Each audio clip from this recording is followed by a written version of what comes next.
Hello, my name is Kelsey. I'm a 36-year-old woman. I have been through a lot in my life, and today I want to tell you about my entitled sister-in-law and how I put her in her place. So let me start by telling you about myself and my husband, Andrew. The two of us are college sweethearts. We got married pretty much right after we graduated.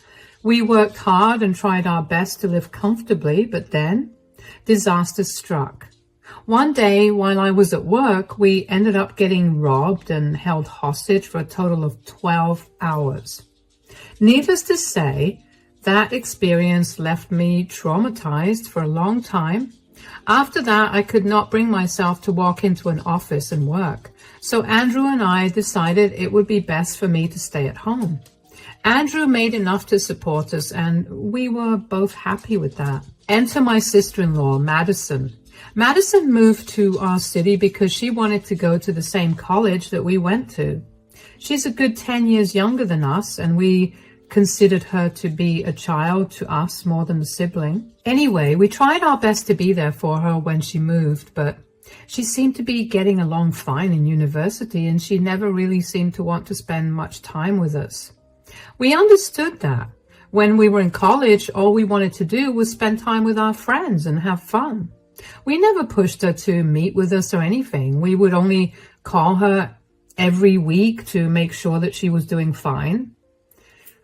That was how it was for most of her college life, and it was all going smoothly until one day, Madison came over unannounced. I opened the door to her sobbing and barely being able to breathe. Obviously, I was alarmed and I invited her in. "Oh my gosh, Madison, what happened? Why are you crying? Come in. I'm so sorry for showing up unannounced." "Nonsense. Don't apologize. We're family. Here, drink some water. And when you calm down, why don't you tell me what's wrong?" "Thank you so much for this. I just got dumped." "Oh, sweetie, I'm so sorry that you're going through this." "I'm not even as sad about the fact that I got dumped as I am about the reason that I got dumped." "If you don't mind me asking, why did he dump you?" "Well, I'm pregnant, and he didn't like that, so he just left me." Oh my God, you're pregnant?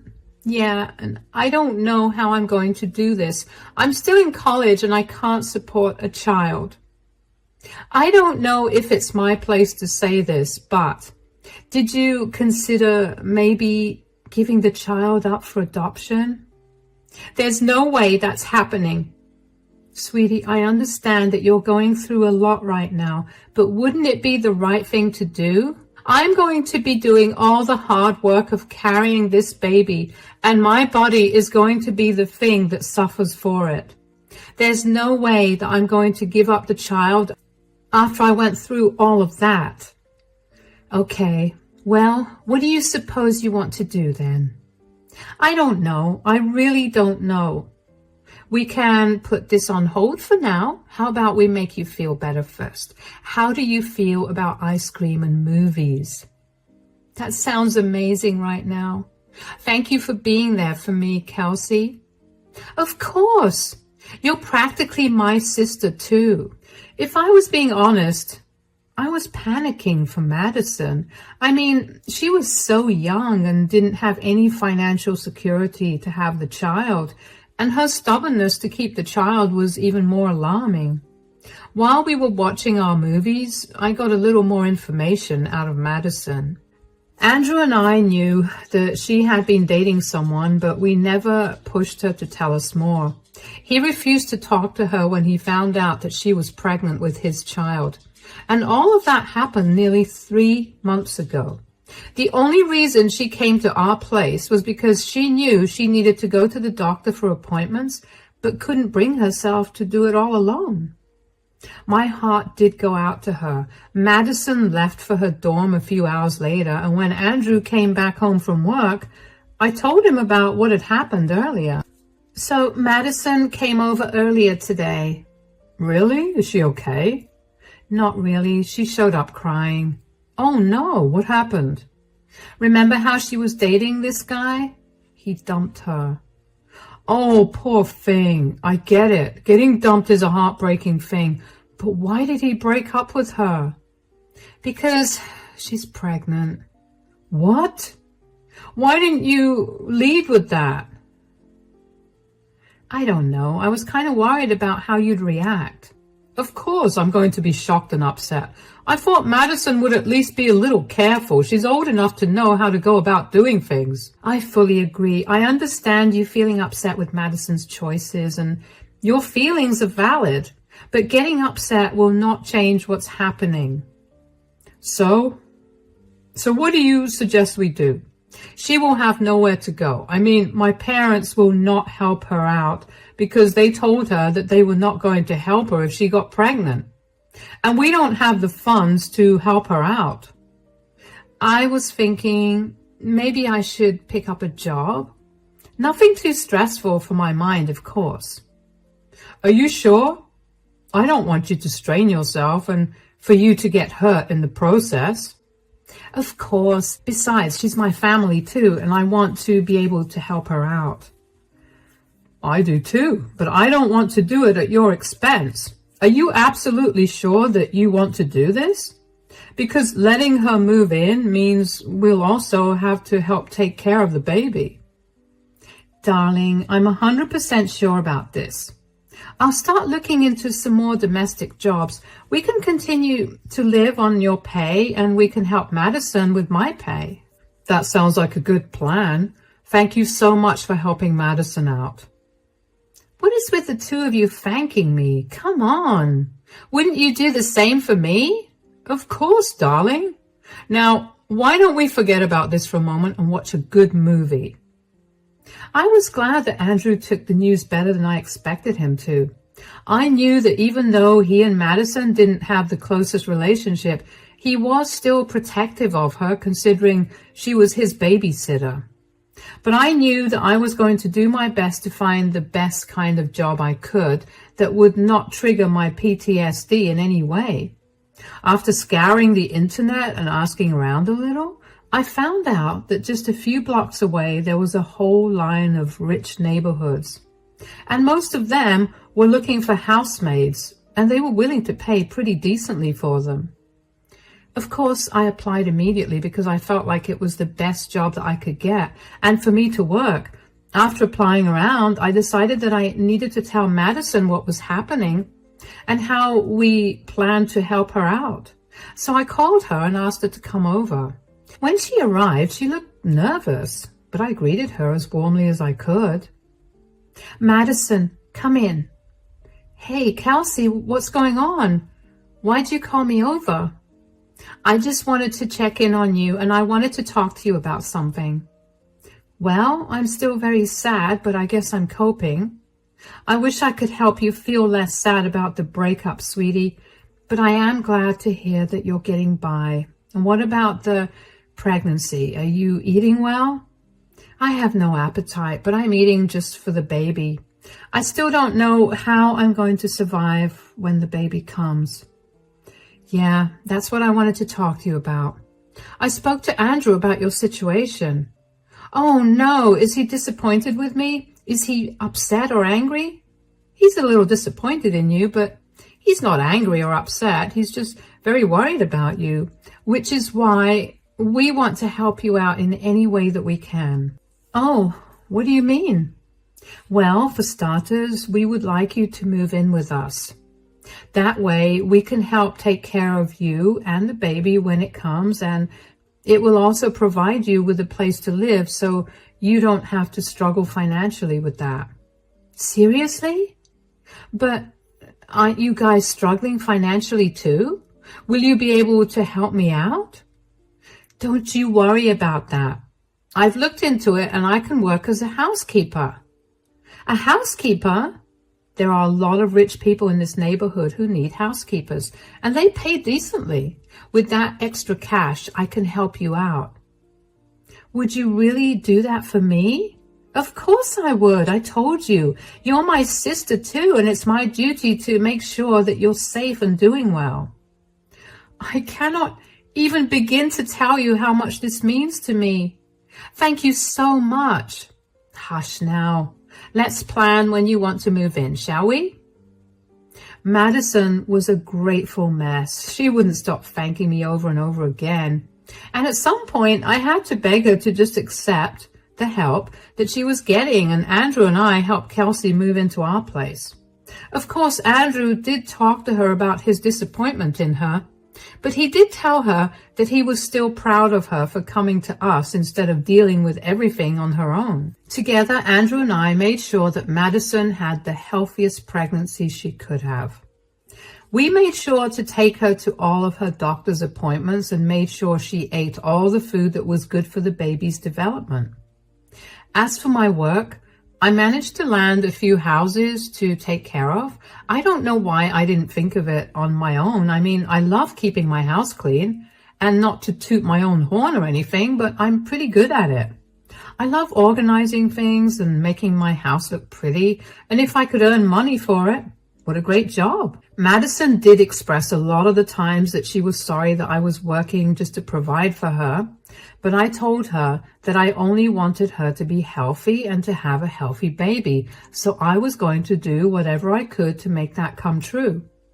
And it did. Just 6 months after Madison moved in with us, she gave birth to a healthy baby boy, Corey. Madison stayed with us for a little over a year after that. Andrew and I had a lot of fun taking care of Corey, and in a way made us feel good about momentarily being able to be parents. We never wanted to have kids, especially given our financial situation, but for a short moment, taking care of Corey was fun. After Madison graduated, my in-laws helped her out by getting her an apartment of her own. So she and Corey moved out after that. Andrew and I didn't hear much from Madison after that. We barely ever saw her. She was always busy with something or the other. At first, Andrew and I were pretty upset about it. But as the years passed, eventually, we got used to it. We were both doing great financially, and we were living well. We knew we did the right thing, and that was enough for us. But then, almost 4 years after Madison left our home, she came over one day unannounced. Andrew and I ecstatically welcomed her in. When we were all seated in the living room, I started the conversation by asking her how she and Corey were doing. So, how's everything going? I hope you and Corey are doing well now. We're doing amazing, actually. I'm sorry I haven't been in too much contact with you guys. Life's been really busy recently. We get that. We're just happy that you look and feel happier. How's life treating you guys? Pretty good. I mean, I got a promotion at work and Kelsey got herself a stable job. You got a stable job, Kelsey? Does that mean you left housekeeping? No. I now properly work for only one family. It's stable because I no longer have to run around to different houses each week and remember a ton of different rules to follow. Ah, that's good. So what exactly have you been up to that's kept you so busy? Well, I found someone. Really? When? And what's his name? His name is Bruno. I think we met only a few months after I left your place. Anyway, we've been together since then, and he's been my rock. Not to mention, Corey absolutely adores him. That's sweet. So when do we get to meet this mystery man of yours? In 2 weeks. That's a little specific. Is there something happening in 2 weeks? Yes, my wedding. What? You're getting married? Congratulations. Yes, I am, and I wanted to invite you guys first. Oh, honey, that's wonderful. Of course we'll be there. Great. Just you know, it's going to be a black tie event, so dress like you have money. What's that supposed to mean? I don't want to seem insensitive or anything, but you guys don't really have a lot of money, and Bruno and I kind of want to make the wedding into a fancy event. All of our rich friends will be attending, and we had to save up quite a bit for this. Huh, okay, well, that was definitely a very insensitive thing to say, especially since your no-money-having brother and his wife helped you pay your bills for a year. Oh, come on, don't take offense to that. You'll understand why I said that when you come to the wedding. How can I not take offense to that? You've stayed out of touch with us for years. Came back out of the blue to tell us that you're getting married, and then you insult us? Sweetie, calm down. No, Madison needs to learn to be a little grateful for all your hard work that let her get to this stage in her life. Okay, you're being really dramatic and I don't want to be here for it. I'll email you the invite to the wedding. You have until tomorrow to RSVP. Bye. Andrew and I just stared at Madison as she walked out in shock. I couldn't believe how entitled she had become. I was honestly so hurt by her words. I mean, I only picked up a job so I could help her out, and to see her turn around and treat me like I was some low life made me want to cry. Andrew did reach out to her again, and she did not reply. Andrew was seething with anger and did not want to go to her wedding, but I convinced him that we should go. I mean, I was hurt, but I was not going to let that come in between my family. Madison was still Andrew's sister, and he shouldn't have to give up such a huge event in her life because I got hurt. The wedding was a small ceremony that only Madison and Bruno's closest friends and family attended. That made me even more glad that we had gone, because at least it showed me that Madison had some respect left for what we did for her. Bruno was a handsome, charming man, and Andrew and I instantly liked him. We found out that he was a marketing manager for an up-and-coming firm, and he was doing pretty well. That did make me question if that was why Madison became so elitist. I mean, she probably got used to living a lot more comfortably with Bruno. That didn't excuse any of her comments, but it did give me a reason. Anyway, a few months after the wedding, the family that I had been working for decided to move to another state. I was heartbroken because they had become pretty close to my heart, and I had spent quite a lot of time with them. As a going-away present, they offered to let me buy their huge mansion of a house for practically nothing. Yes, they were that rich. Of course, Andrew and I took them up on that offer, and within a few months, I was the owner of that house. Now, I didn't want to move from the house that we were currently living in because I was too attached to the memories that I had in it. So I decided that I would put the house up for rent. And if that didn't work, I could try turning it into an Airbnb. Well, just a few days after I put the house up for rent, I got contacted by someone. After a few conversations, I quickly realized that I was talking to Bruno, Madison's husband. Of course, I was curious as to why they were renting a house, but I kept my questions to myself, and instead, as a favor to the family, I offered to rent it to him for dirt cheap. He accepted that offer, not without thanking me profusely, and within the next month, Bruno, Madison, and Corey had moved in. Andrew and I decided that we'd give them another month to settle in before swinging by to meet them. I let Bruno know before we went there, but he must not have told Madison about our visit. When we got there, Bruno greeted us warmly. "Oh, hey guys, come in." "Hi, Bruno. I hope you guys are settling in well." "Absolutely. Madison and Corey are settling in well, and they love the new home." "That's good to hear, but where are they?"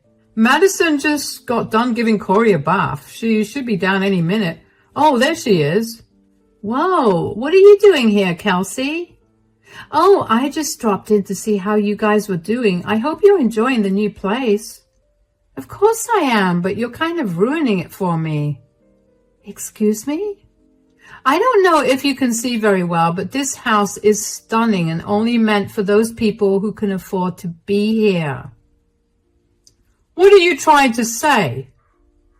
"What I'm trying to say is filthy maids are not allowed in my house." "Madison, you can't speak to Kelsey that way. How dare you talk to Kelsey that way when she was the one who helped you out when you were at your lowest?" "Of course, she had to help me, and don't the poor have to serve the rich?" "What? Do you realize how insane you sound? You were the poor one. Kelsey's hard work helped you find your feet and eventually get here. Madison, you're being disgusting right now. You need to apologize to Kelsey right now, or you're going to regret it. Look, you guys can get all worked up about this, but I'm not apologizing. I know that I'm right, and there's nothing that you can say that will change my mind. Kelsey, I'm so sorry for her behavior. Please don't let this affect us. It's all good, Bruno.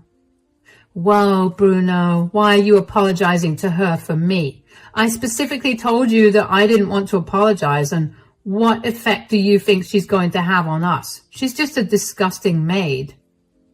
You need to shut up right now, Madison. You don't know what you're talking about.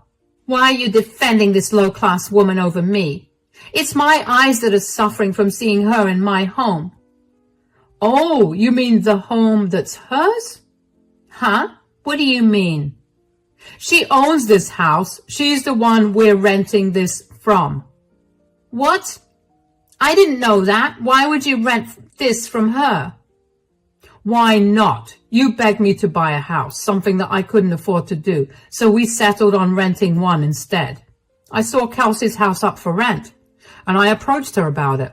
She was willing to rent it to us way below the market rate, so of course I took her up on that offer. She did that out of generosity, and you had no problem crapping all over that. You know what? I think it's best that Andrew and I leave right now.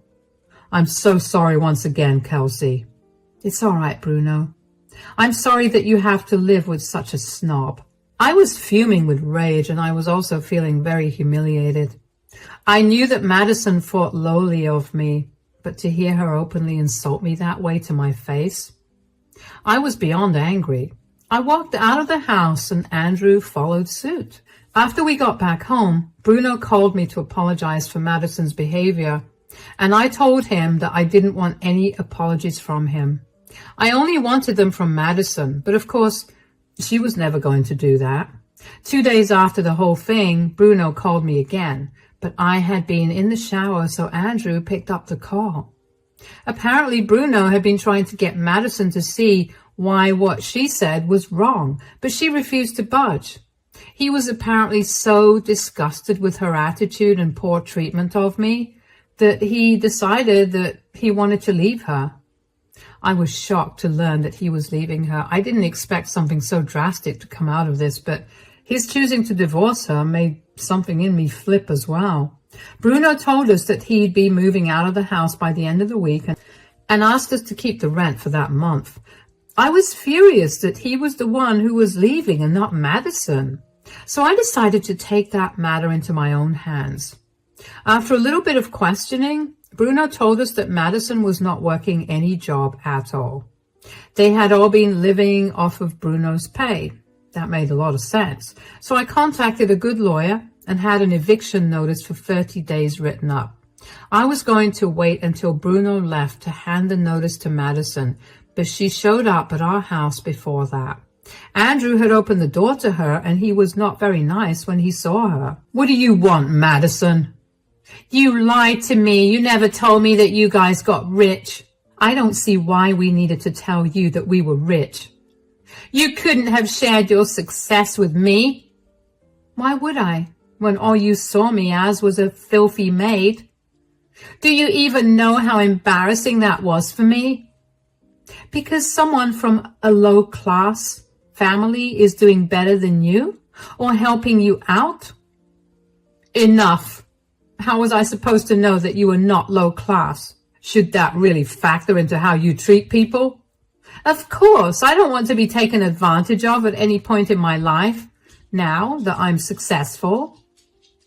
"So, when you were pregnant and alone and I stepped up to help you, you're saying that I shouldn't have because you were only taking advantage of me?" "No, of course not. I was one of the better low-class people." "And we're not?" "You're fine, but Kelsey isn't. I mean, she was working for all those rich people, and of course, she would have had to be disgusting to get to where she is right now. I just know that she must have blackmailed someone or something to be able to own such a luxurious house." I don't know what happened to you to make you so horrible, but I highly suggest that you take some time to reflect on your behavior. And Andrew and I have discussed it, and we don't want you living in that house. You can't do that. I'm pretty sure I can. I own the house, so I can do whatever I want with it. But Bruno, Corey, and I will have nowhere to go. Oh, the last time I spoke to Bruno, he was planning on leaving you. As for Corey, I'm sure that the state will intervene and make sure that he gets into a more stable home since you have no job or a place to stay. What? You can't do any of that. You've ruined my life. Maybe next time be kinder. I did my absolute best to give you the best life possible so you could flourish into a more stable adult. And you threw it all in my face and insulted all my hard work. People like you don't deserve any sympathy or kindness. Here's your eviction notice. You have 30 days to leave, and then I don't want to see you ever again. Goodbye. I don't know what kind of delusions lived in Madison's brain, because hearing her say all those things genuinely baffled me. How could someone be so dense and unaware of what they were saying? I will admit that a huge part of me felt really bad that I was punishing Madison this way, but I also knew that I could not allow her to disrespect me that way. If I had let that go, she would have probably found more ways to walk all over me again. Only I knew how hard I had to work to provide for her and get to where I am today, and she had no right to dump all over it. After that, things only went downhill for Madison. I only knew about what was happening with her because she would keep texting me about it to blame me for it. Apparently, after she left our place, Bruno served her divorce papers. Bruno later on told us that Madison began to scream and cry and beg him not to leave her, but he was having none of it. Of course, Madison had refused to work after I had helped her out. She had simply latched herself onto someone else, so she had not much to her name, which meant that she couldn't get herself an apartment no matter how hard she tried. When we hit the 15-day mark, since having served her the eviction notice, Madison called me crying and begged me to let her stay there. But honestly, I did not want to be bitten again. I had been fooled one too many times, and I was not going to allow her to hit me yet another time. I deserved better than that. At the same time, I was not a monster either, so I told her the best that I could do for her was fly her and Corey back home. Madison cussed at me for that and hung up the phone. Of course, Madison knew that if she went home, her parents would rip into her for wasting her life so far, and she did not want to deal with that, apparently. I didn't want her and Corey to be separated, but she was not willing to think logically. I had done all that I could do. Madison had apparently tried to contest the divorce and tried to extort Bruno for alimony. Unfortunately, she did manage to get some alimony from Bruno, but only for a short period of time. As for Corey, Bruno did file for his custody. He loved Corey like he was his own son and had seen how Madison barely cared for him. He provided CPS with all the evidence necessary of Madison's ineligibility to take care of and raise Corey, and eventually Corey was out into Bruno's custody until Madison got back on her feet. Now, that was blow after blow to Madison, and if there's one thing you should know about Madison, it's that she hates being wrong and hates losing. She decided that she wanted nothing more to do with any of us, so she left our city and fled to God knows where. Andrew and I are just happy that we no longer have to deal with her antics. We still keep in touch with Bruno and Corey, and we've all become even closer now. I offered to let them live in my other house again, but Bruno insisted that we move to the other house while they moved into the house that we had been living in. So that was what we did. I finally get to enjoy the fruits of my labor, and I get to enjoy a wonderful time with my family. Life just couldn't get any sweeter.